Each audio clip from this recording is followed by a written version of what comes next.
Tiger look na. Pag gano'n na sabi ng kapatid ko si nanay, tiger look na naman. Bakit wala nang hawak? Diba? Ano yung nakakapagbabago sa kanya? Pera. Bakit? Kasi namumroblema ka na eh. Sabi nga po ng kamundo ng kasunod ng pag-ibig, ano? Salapi. Bakit? Mahal na mahal mo asawa mo, mapagulong-gulong yan ng isang buwan. Sige nga. I love you. Magka-counsel muna kayo kay pastor before you will say na, I love you very much. Kung pagulong-gulong siya dyan. Diba? Sabihin nga natin sa ating sarili. Saan tinites yung pag-ibig, yung faith? Natites sa pera. Wala naman siguro sa atin dito na sobrang sukle, hindi sinole. Meron. Sige nga. Sabi mo pa, thank you Lord, blessing at isoli mo yan. Lampas lang, misengin yung sukle. Ay, merong hindi nagbabalik, maging totoo tayo dyan. Ako nagbalik pero binalik ko. As in. Diba? God is testing what? Your faith about money. This world is testing your faith about money. Di po ba? Ano? Linggo. Napakiusapan ka. Sabi sa'yo, kung pwede lang naman, pumasok ka na ng linggo. Yan. Walang magbabata ng kamatis. Pumasok ka na ng linggo. Ang sabi sa'yo, kung pwede. No? Ikaw naman nag-iisip. Naku, himang-hima kami ng mga ilang araw. Isang linggo lang naman. Ay, wala nag-counsel sa akin. I'm not talking about somebody. No, halimbawa lang to. Sabi niya, naku, paano ba to? Oh, sige. Sabi niya pa. Sabi niya, take note, nasasabi natin to. Sige, Shacho, nakakaya naman sa'yo. Lagi mo na akong pinagbibigyan.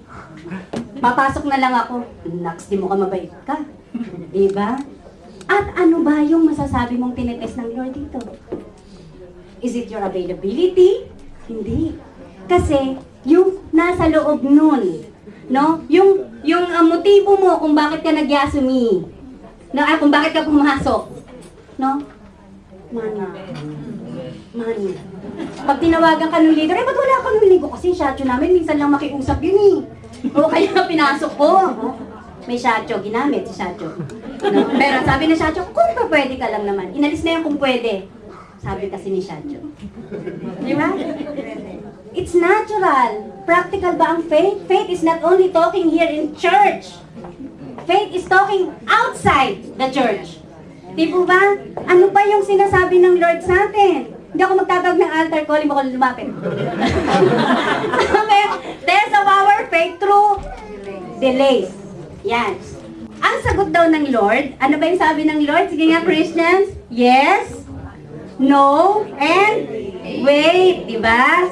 Kapag sinabi ng Lord na yes, sabi mo, yes, Lord, thank you, I praise you. Isasama mo pa sa praises, sa, ano tawag dito, prayer meeting. No? Pag sinabi ng Lord na no, akirameta ka na. Wala, talagang hindi pa pwede, talagang hindi para sa akin to. Pero kapag ang sagot ng Lord is wait, doon nasisira ang ating pananalig sa Diyos. Bakit? Gagawa tayo ng mga bagay na minsan hadlang sa kagustuhan ng Panginoon. Dahil ang gusto natin i-bless tayo ng Lord. Because He loves me, He will bless what I want to do. Nagmamadali ka. Hanggang sa makita mo na lang ang sarili mo, nanguna ka na. Nakita mo yung sarili mo, bumabalik ka na lang sa Lord. Hirap na hirap ka. In everything na ginagawa natin sa madaling bagay o sa mahirap na bagay, pag hindi ka gustuhan ng Panginoon, may consequences yan. May balik. Diba? And He's testing your faith pag sinabi niya sa'yo, wait. Ayaw na ayaw ng mga tao na nag-iintay. Tumingin kayo sa paligid, lahat na lang madali. Sabing ganon, tawag dito, quick printing, speed mail, no? One day tacubing, no? Pati pag-iinit, hindi mo na kailangan makita ipong, microwave, di ba? Lahat, ayaw natin maghintay. Di ba, pag sinabi maghintay ka, ayaw mo. Makikita mo sa makikita mo sa mga ospital, sa mga tawag dito, immigration, sa mga embassy, lahat ng tao mainit ang ulo. Bakit? Kasi nag-iintay, ayaw mag-intay. No? Ang dami namang nakapila, ang sisisihin pa yung nasa loob. Kasi bagal-bagal nila kumilos, kaya tumatami yung mga nag-iintay. No, nakita mo nila, ikaw nag-iintay. 100 yata kayo nag-iintay. Diba, God is testing your faith. Ano yung iniintay mo ngayon? Pinagpe-pray mo sa Lord na, Lord, hindi mo ba binibigay sa akin ang girlfriend ko? Asawa ko? Wag na, iba yung naiisip niya, magkakasala kayo. No? Ano ba yung mga iniintay mo? Sabi ng Lord, kailangan mo mag-intay. Kasi dyan nakikita yung iyong pananalig sa Kanya. Alam niyo po, hindi masamang mag-intay. Pag nagmamadali ka pa nga, doon ka pa lalong napapahamak. Amen. Sino yung nagda-drive? Itaas po natin yung mga kami ng mga nagda-drive dito ng sasakyan. No? Yung talaga namang dalawang linya, no? Mas mabilis umandar dito sa kabila. Pupunta ka sa kabila. Makikita mo yung kabila, mas mabilis. Pupunta ka na naman dito sa kabila. Nanganing-ani mo, ang layo na lang tinatakbo mo, nandun lang naman sa gilid yung truck na lagi magpapakay. Oh. Diba? Ano yung tinetest ng Lord? No, pakanta-kanta ka pa kunyari, My Redeemer lives. Eh, kung init na nagagawa ko kasi kaya ako lang nasasabi, no? My Redeemer, kanta ka na naman ulit. Pero makikita mo sa iyong sarili na hindi ka na makapag-intay. No? Eh, paano naman ngayon? Yun ang tanong. Paano kung tayo ay dumaranas ngayon? Ngayon, ha? We are talking now.